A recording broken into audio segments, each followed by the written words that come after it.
ng tao sa loob at may dalang mga baril ang mga ito.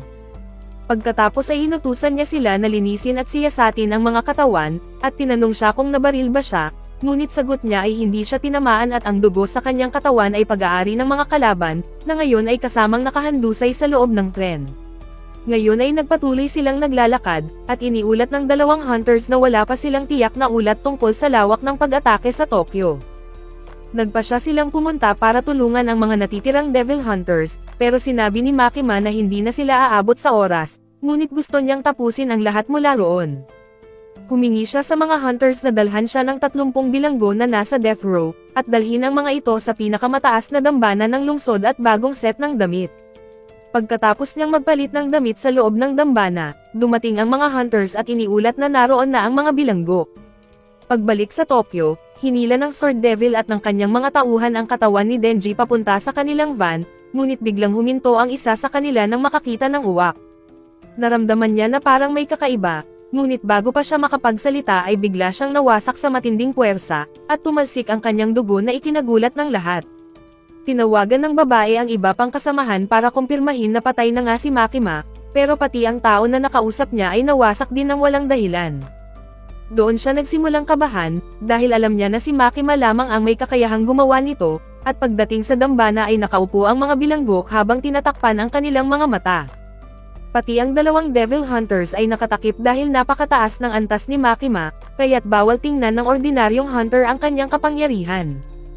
Pagkatapos ay nilapitan ni Makima ang isang bilanggo at inutusan ito na banggitin ang pangalan ng susunod na target.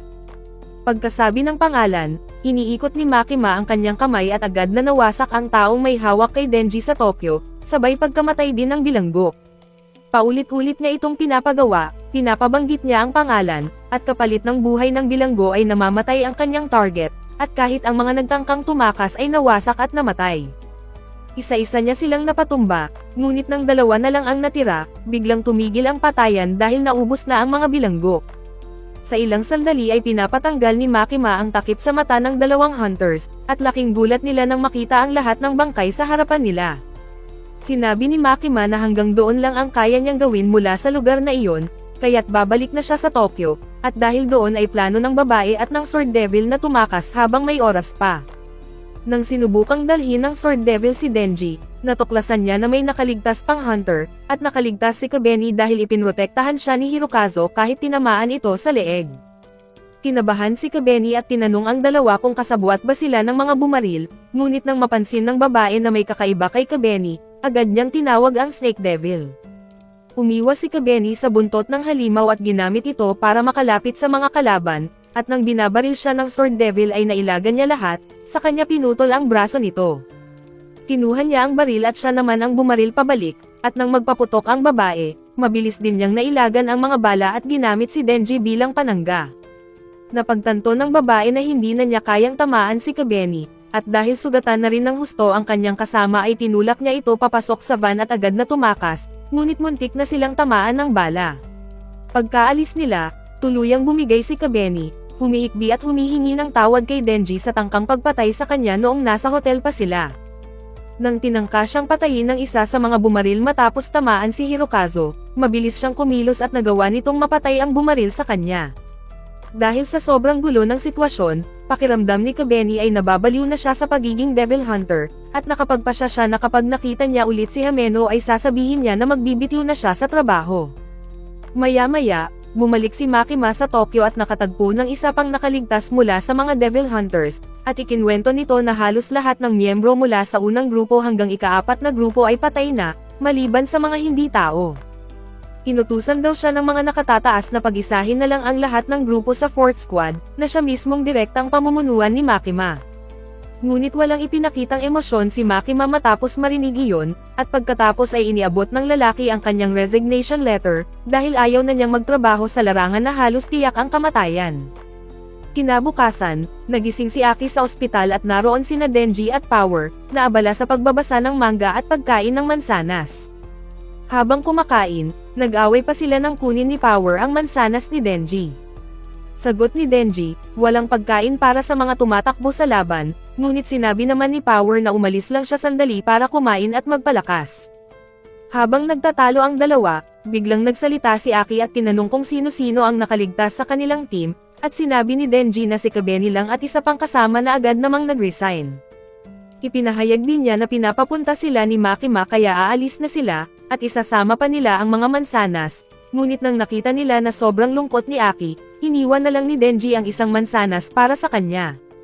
Pagkaalis nila, inilabas ni Aki ang kanyang espada at tinanong ang Cursed Devil kung gaano pa siya katagal mabubuhay. Sagot ng demonyo, 2 taon na lang ang kanyang buhay, at agad niyang ibinalik muli ang kanyang espada. Sa ilang sandali ay sinubukan niyang magsindi ng sigarilyo, ngunit ayaw gumana ng lighter. Nang umapoy ito, naalala niya si Hameno at ang mga panahon na palagi siyang inaabutan ng apoy kapag sabay silang naninigarilyo, at nabitawan niya ang sigarilyo at dinurog ito gamit ang kanyang kamay habang tumutulo ang kanyang mga luha. Gayunpaman ay naroon si Denji sa labas ng pinto at nakikinig, at nang bumalik siya para kunin ang naiwan niyang manga ay hindi na siya pumasok. Dahil doon ay naisip niya na labis na nasasaktan si Aki dahil sa pagkawala ng maraming kaibigan, lalo na si Hameno, ngunit sa sandaling ito ay bigla niyang naisip kung bakit hindi siya umiiyak para kay Hameno, gayong siya ang unang tao na gustong maging kaibigan nito. Naalala niya ang panahon na sobrang lungkot siya nang mamatay si Pochita, ngunit sa kaso ni Hameno ay wala siyang naramdamang ganoon. Naisip rin niya na marahil ay hindi rin siya malulungkot kung sakaling mawala si Power o si Aki. Naniniwala si Denji na kahit si Makima pa ang mamatay, malulungkot lang siya sandali at pagkatapos ay babalik na siya sa dating masayahin, dahil sa wakas ay nabubuhay na siya sa komportableng buhay na matagal na niyang hinahangad. Ngayon ay napaisip siya kung nawala na ba ang damdamin niya bilang tao, kasabay ng pagkawala ng kanyang puso, ngunit sa huli ay minabuti niya na huwag nang isipin ang mga bagay na hindi masaya. Pagkatapos ay umalis siya kasama si Power, at dumating sa kwarto ni Aki ang 2 Devil Hunters mula sa Kyoto. Nakita nila na umiiyak siya at nagtanong kung dapat ba silang bumalik na lang mamaya, ngunit tinanong sila ni Aki kung sino sila. Ipinaliwanag ng babae na galing sila sa Kyoto, at inatasan sila ni Makima na tulungan sila at gabayan ang 4th Division. Dahil sa kanilang payo, sinubukan ni Aki na tawagin muli ang Fox Devil, ngunit hindi ito lumabas. Sinabi ng mga hunter sa Kyoto na nagagalit na ang Fox sa kanya, dahil pinakain niya ito ng Sword Devil, at marahil ay hindi na siya muling lalabas sa tawag ni Aki. Alam din nila na hindi na kayang gamitin ni Aki ang kanyang espada ng madalas, kaya't naroon sila upang hikayatin siya na makipagkontrata sa isang makapangyarihang demonyo kung nais niyang manatiling kapakipakinabang sa espesyal na dibisyon. Sinabi rin nila na maaari siyang tumigil na lang upang mapagaan ang kanyang sitwasyon, ngunit tumanggi si Aki dahil buhay pa ang mga demonyong pumatay sa kanyang mga magulang at mga kaibigan. Dahil doon, natuwa ang mga Devil Hunter sa kanyang sagot at sinabi nila na babalik sila kinabukasan para ipagpatuloy ang proseso. Pagkaalis nila, may isa pang dumating at nanlaki ang mga mata ni Aki nang makita ang kanyang mukha. Kasabay nito, dinala ni Makima sina Denji at Power sa isang sementeryo, at ipinaliwanag niya na matapos ang kamakailang insidente, nais niyang sanayin ang kanilang grupo para mas maging malakas. Ngunit dahil magiging abala siya sa ibang gawain, nagpasya siya na ipakilala sa kanila ang isang batikang guro. Pagdating nila, hindi pa man siya nakapagsalita ay pinatigil na siya ng guro, dahil may ilang tanong ito para kina Denji at Power. Una, tinanong niya kung ano ang naramdaman nila sa pagkamatay ng kanilang mga kasama, at sumagot ang dalawa na wala silang naramdaman para sa kanila. Pagkatapos ay sunod niyang tinanong kung nais ba nila na makapaghiganti, at sumagot sila na mababaw at walang saysay ang paghihiganti kaya hindi nila iyon gusto. Ngayon ay tinanong niya kung kaninong panig sila, sa tao ba o sa demonyo, at sumagot si Denji na papanig siya kung sino ang nag-aalaga sa kanya, habang si Power naman ay nagsabing kakampi siya kung sino ang panalo. Ngumiti ang lalaki at sinabi na pumasa silang dalawa sa kanyang pagsusulit, at dahil agad niyang nagustuhan ang dalawa, tinanggap niya sila bilang kanyang mga estudyante at pinalayas si Makima. Sinubukan pa sanang lapitan ni Denji si Makima, ngunit biglang niyakap ng lalaki sina Denji at Power. Ipinakilala niya ang kanyang sarili bilang si Kishib, isang devil hunter mula sa unang dibisyon, ngunit mas gusto niya na tawagin siyang guro. Ipinahayag niya na mahilig siya sa alak, sa mga babae, at sa pagpatay ng mga demonyo, ngunit nang walang pakialam sina Denji at Power, bigla silang sinakal ni Kishib at binali ang kanilang mga leeg. Nang bumagsak ang dalawa at hindi na makagalaw ay ipinaliwanag ni Kishib na katulad rin sila sa mga tao, kapag naputol ang kanilang leeg ay wala rin silang silbi, ngunit ang kaibahan ay maaari silang gumaling sa pamamagitan ng pag-inom ng dugo. Sa ilang sandali, ibinuhos niya ang dugo mula sa pouch na kinuha niya sa blood bank at agad na bumangon sina Denji at Power. Tinanong nila si Kishib kung bakit niya sila sinakal, at sagot ni Kishib, marami na siyang naturuang tao pero wala pang demonyo, kaya't hindi niya alam kung paano sila magsisimula. Hanggang sa bigla siyang nakaisip ng ideya, dala ng kanyang kalasingan, idineklara ni Kishib na siya ang pinakamalakas na Devil Hunter, at ang demonyong makakatalo sa kanya ay dapat ituring na pinakamalakas din. Ngayon ay napagdesisyonan niya na sanayin silang dalawa hanggang sa kaya na nilang talunin siya, kaya't agad na nagsimula ang kanilang pagsasanay, gumawa si Power ng martilyo na gawa sa dugo at iniabot ito kay Denji. Sinubukang gamitin ni Denji ang martilyo at inihampas diretso sa ulo ni Kishib, ngunit nauna itong bumunot ng kutsilyo at sinaksak si Denji bago tumama ang kanyang palo. Sumugod naman si Power mula sa likod, pero mabilis na tinamaan ni Kishib ang kanyang leeg, at habang sugatan silang pareho ay natuwa si Kishib na agad nilang inatake ang ulo ng kalaban. Sinabi niya na bata pa lang siya ay napakalakas na niya, kaya madami siyang mga sirang laruan, ngunit ngayong may dalawa siyang immortal na laruan ay sisiguraduhin niya na magiging malakas silang Devil Hunters. Pinapahirapan muna sila bago niya pinapagaling hanggang sa dumilim saka siya umuwi sa bahay, at bumagsak si Denji sa sahig at nagsimulang maglabas ng mga walang saysay na ungol, dahil matindi ang pinsala sa kanyang utak mula sa pagsasanay. Pagkatapos ay pinalo siya ni Power at biglang bumalik sa katinoan si Denji, at tinanong niya kung ilang beses na siyang muntik mamatay ngayong araw, at sagot ni Power ay higit pa sa bilang ng kanyang mga daliri.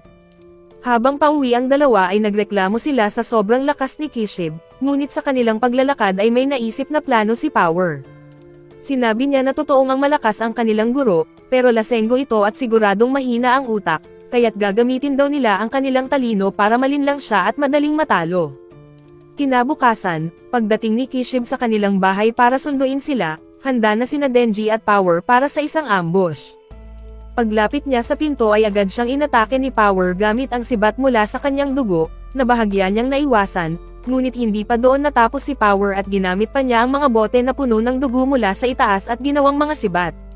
Sa kabila nito ay naiwasan pa rin ni Kishib at binasag gamit ang kanyang kamao, ngunit agad na sumugod si Denji mula sa itaas gamit ang kanyang palakol, pero isang malakas na sipa ang tumama sa kanya. Kahit ganoon, natuwa si Kishib na gumamit sila ng utak kahit pa isa lang daw ang brain cell ng dalawa, at hinimok pa niya na mas madalas silang gumawa ng ganoong plano.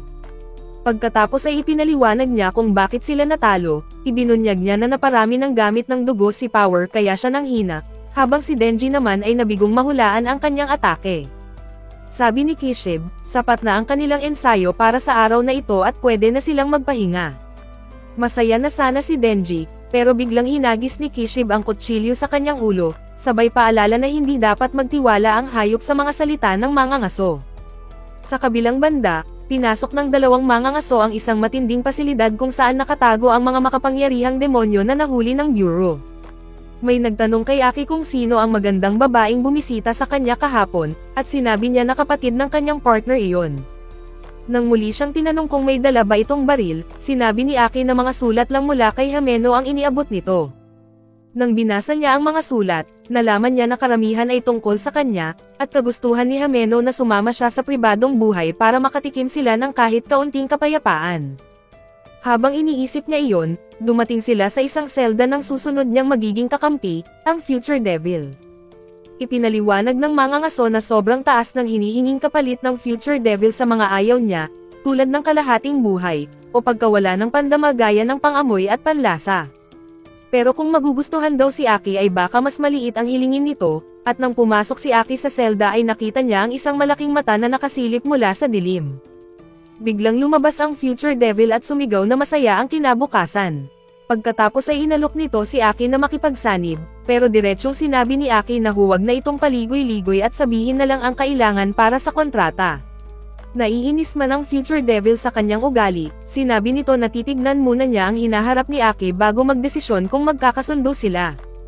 Sinabi ng Diablo kay Aki na ipasok ang kanyang ulo sa butas ng tiyan nito para mabasa ang kanyang hinaharap, at walang pag-aalinlang ang ginawa ito ni Aki.